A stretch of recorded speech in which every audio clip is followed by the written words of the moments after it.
But if they see, hey guys, I guess I'm live. Okay. So today's presentation is going to be on the mesocortical pathway. And we're going to go through the receptor profiles for the mesocortical pathway. And let me see what we have here. So let's see here, mesocortical pathway. Okay, my guess is here.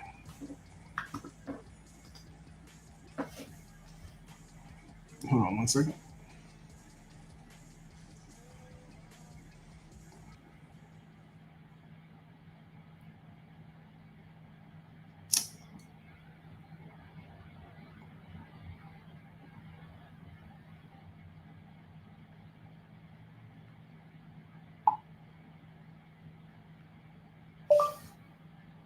Okay, let me see here.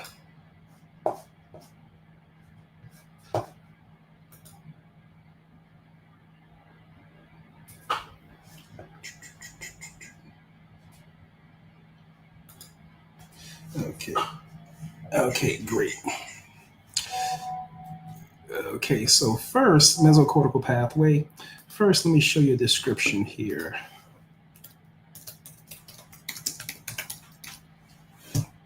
Okay.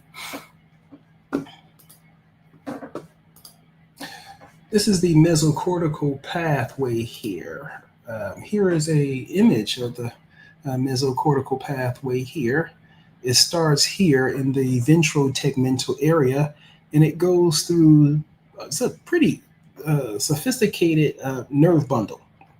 Um, this mesocortical pathway, when it's hyperactive, it typically creates symptoms consistent with positive symptoms of schizophrenia. When the network is hypoactive, you see more negative symptoms. And when you begin to treat patients with schizophrenia, really you're trying to manage this network here. When you apply the antipsychotics to this process, it's easy to get a result when the network is hyperactive. And so when the network is overstimulated, it's easy to give the medication to sort of block the network, and then the network will slow down and you sort of start to see a reduction in the positive symptoms. And that can happen in 12, 24 hours right away. However, when the network is hypoactive, it takes a while to get the response. And so typically when patients come in with negative symptoms of schizophrenia, such as being withdrawn, decreased interest, decreased motivation, things like that, it takes a while for those symptoms to improve. I look at negative symptoms as a deficit in products, meaning it's not making enough products to sort of run the network at the level that it wants. And so I think one of the reasons why it may be difficult for you to get improvement with these negative symptoms over a shorter period of time is that I think it needs to produce products. And so I think there needs to be a increased production of these things that's needed to improve transmission from the cell body. And so I think that's a coordinated response. And I think it takes a while to get there. And so with negative symptoms, you can sort of expect for them to be on a different time schedule to improve. Okay, so this is the mesocortical pathway here. Let me show you the receptor profile. So let me look at the receptors on this thing. Okay.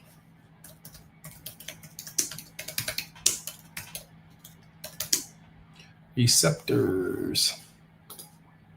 Okay. Okay, we have D1 receptors, which is you have different types of dopamine receptors. So here, dopamine 1 and dopamine 2 like receptors. Okay. Other receptors. Okay. Glutamate is here. Right. So remember, glutamate is the excitatory neurotransmitter. I don't know what that is. Okay.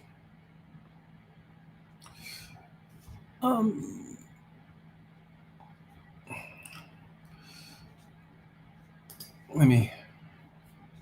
This doesn't give the list of all the receptors on the pathway. Okay, I think there's, okay, other receptors. Okay, so here we have the D1 and D2 receptors for this mesocortical pathway. So of course it's highly dopaminergic, right? But look at the other pathways. Look at the other receptors. Okay, here, while the mesocortical pathway primarily utilizes dopamine receptors, great, other receptors also contribute to regulating dopamine release and activity within this pathway. And so that's one of the reasons why the atypical antipsychotics are very useful for treating conditions associated with the dysfunctions in this mesocortical pathway. And look here, here are the other receptors: serotonin receptors, right? Muscarinic acetylcholine receptors, right? GABA, right? Glutamate, okay, endocannabinoids. Okay, look at this. Yeah, other receptors. So then let's look at the receptor profiles for atypical antipsychotics.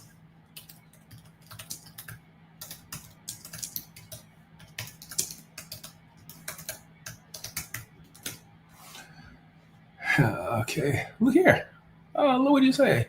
Okay, atypical antipsychotics are characterized by their ability to bind and to modulate, multiple neurotransmitters, right? Dopamine is the primary neurotransmitter, but I think if you really understand the other receptors on this pathway, then you look at the medication you're using and look at what receptors it targets, right? Okay, here. So atypical antipsychotics, such as Seroquel, Abilify, Risperdal, all those. Dopamine, serotonin receptors, and other receptors like, there it is, histamine, adrenergic, and there it is, muscarinic adrenergic receptors again. And so I think this is a pretty good match to, I can see from receptors, I can see why these atypical antipsychotics will be very useful in this treating these disorders. Let me look at Google Scholar and see the efficacy of using atypical antipsychotics versus typical antipsychotics. Let's see if there's a difference. Let's see, I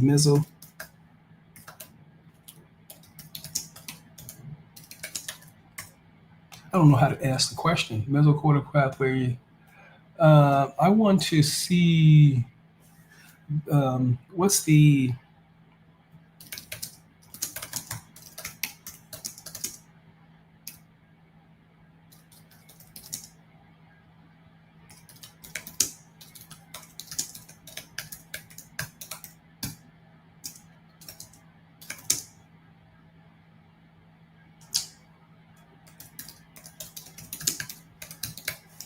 I don't even know if that's the right question.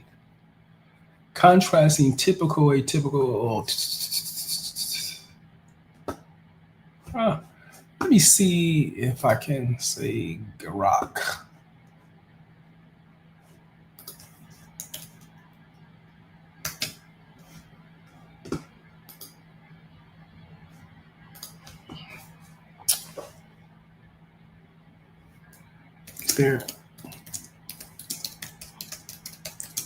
Is there any advantage to using atypical antipsychotic?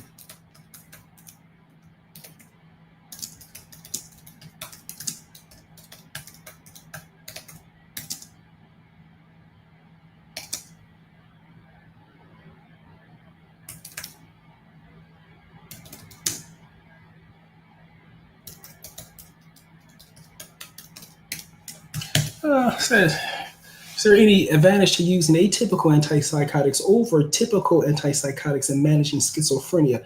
I didn't want to put the mesocortical pathway down there because I don't know if it would have come up with something.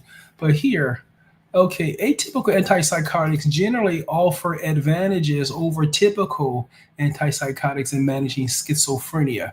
Look here, a broader receptor profile. Yeah, that's exactly what I said. Yeah, and reduce side effect burden because the atypical antipsychotics do not bind the D2 receptors as strong as the typical ones. Okay. Efficacy on symptoms. Okay, atypical antipsychotic. Yeah. Okay. Well, that's a broader receptor profile. I think that's the point I was trying to make here. So I don't think I need to go into this anymore. Okay. So the point of, I think right now, what time is it? I think I'm at 10 minutes so far. So I'll go ahead and open this up to any questions. And so if you have any questions, let me know. Let me know. Let me see here, comments. And I have a case that I wanted to go over also. I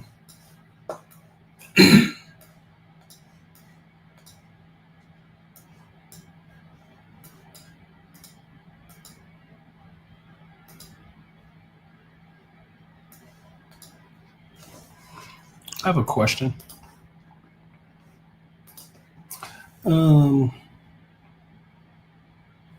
Why does negative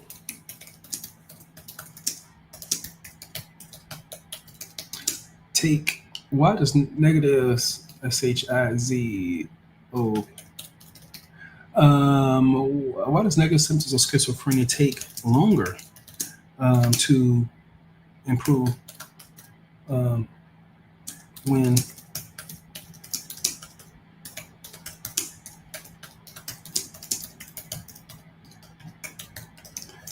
okay, why does negative symptoms of schizophrenia take longer to improve when compared to positive symptoms?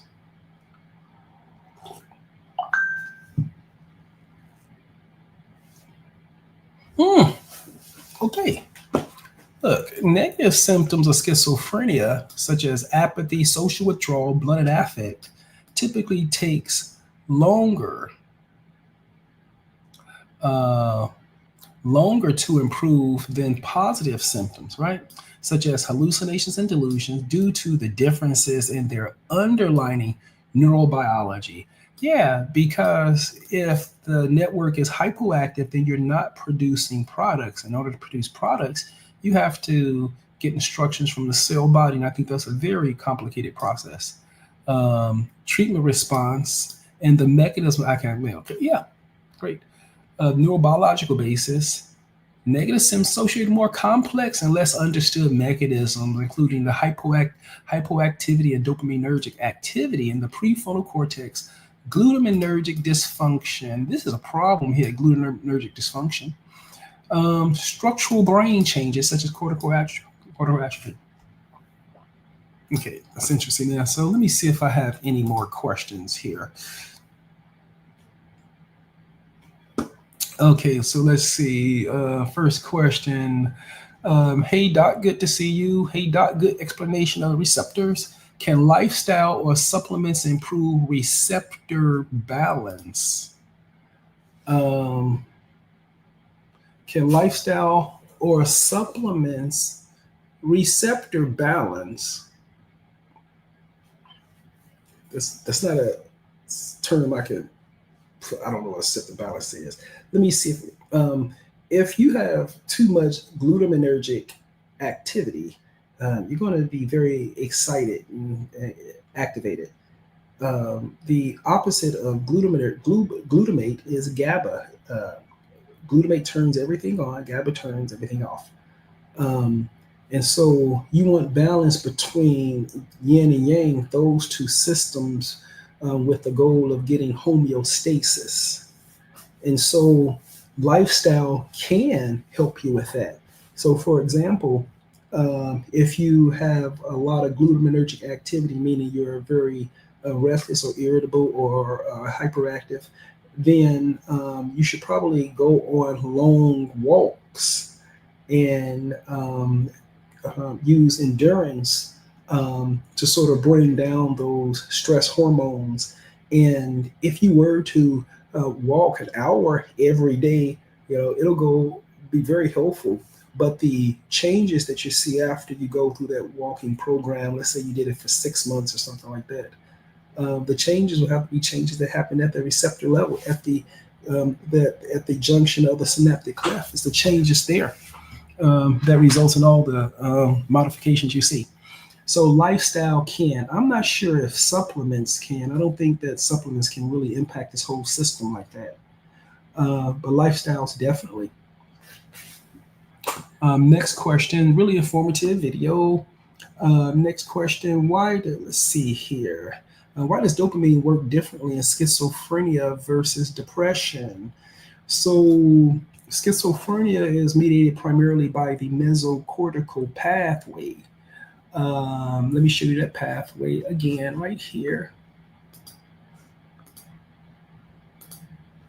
Is this here, and this is highly dopaminergic nerve fibers. That's schizophrenia. That's why we use dopamine agents. Depression is serotonin. It can be serotonin or norepinephrine or a combination of them, but those are actually different networks. That would be like the serotonergic network and things like that. So why does dopamine work differently in schizophrenia? Because the mesocortical pathway is highly dopaminergic, and dysfunction of that pathway creates the symptoms of schizophrenia. Whereas in depression, it's highly mediated within serotonin and or norepinephrine systems and things like that. So these are two different systems, and dopamine is not the predominant neurotransmitter in those systems. Serotonin and things like that is. Hope that answered your question. Okay, yep. Okay, and then my buddy Nihai had a correction. Okay, let me see. So Nihai says, yes, atypical antipsychotics have a lower risk of muscular dysfunction, and so it's very helpful in that way. Yeah, remember we were talking about one of the main differences between the typical antipsychotics, which are the older antipsychotics, the first generation antipsychotics. They have very high potency to binding dopamine, and therefore all of the systems that are highly dopaminergic, all the nerve fibers or bundles that are highly dopaminergic, can get impacted by the medications. And so your basal ganglia is responsible for your muscle movement and is highly innervated with dopaminergic neurons. And so typical antipsychotics that are very potent can cause muscle stiffness and tightening and muscle dysfunction and slow moving and things like that. Whereas atypical ones, so the Seroquel, Risperdal, things like Abilify, they're less likely to cause muscular dysfunction because they're not as potent. And so I don't think they hit those dopamine receptors in the basal ganglia as much. Thanks, Mihai. Appreciate it. Say hi, Doc. Superb video. Thanks for answering my question. Helpful. Very good explanation. Great. Okay, and we're at 18 minutes and 27 seconds so far, and I was going to keep these at least 20 minutes. And so I don't want to overburden you with information. And so if there's any, and I'll see about making another one. I want to try to go through all the different topics on that mesocortical pathway, at least so you can have an understanding of that. And when you are in my course, when you see us taking care of these patients, like today, we saw a lot of patients with very prominent positive psychotic symptoms. So we've seen several people who come in with very intense auditory hallucinations, frank agitation, combativeness, paranoia, suspiciousness, and remember some of the patients with a disorganized thought process so disorganized we can't understand the concept of what we're saying. Remember the patients who felt that they had capabilities that they really didn't have, felt that they were sort of like demigods and that they were mini gods and things like that. Those were these egocentric delusions, that they were having. So we saw a lot of examples of patients with hyperactive mesocortical pathways and the positive symptoms. And what did we do on those patients? We went to the first generational antipsychotics, the typical antipsychotics, Thorazine and Haldol, because we needed to reduce their psychomotor agitation and combativeness right away because they can get very violent. right? So we have to go to the typical antipsychotics because they bind dopamine very potently, and because it hits the basal ganglia, it can also decrease and reduce the combativeness, agitation, and aggressiveness. And so we also use the typical antipsychotics for the side effect profile benefit. If somebody is psychotic, delusional, in a rage, they're not going to listen, and it's a dangerous situation. So you need to get them under control right away. So look to the typical antipsychotics because they bind dopamine tighter, and they can really target the positive symptoms on that mesocortical pathway. And so but the problem is that, remember, with the typical antipsychotics, it'll help hit the dopamine receptors, but it doesn't have the full profile range as the atypical.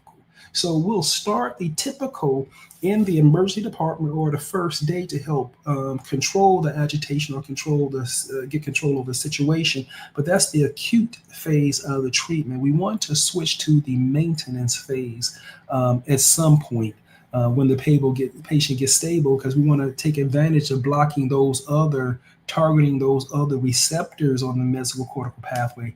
And so there's a lot of benefits to saying about titrating your patients to the atypical antipsychotics when they leave, because it'll be less likely to have side effects. Okay, got another question here. Okay, how does trauma? Okay.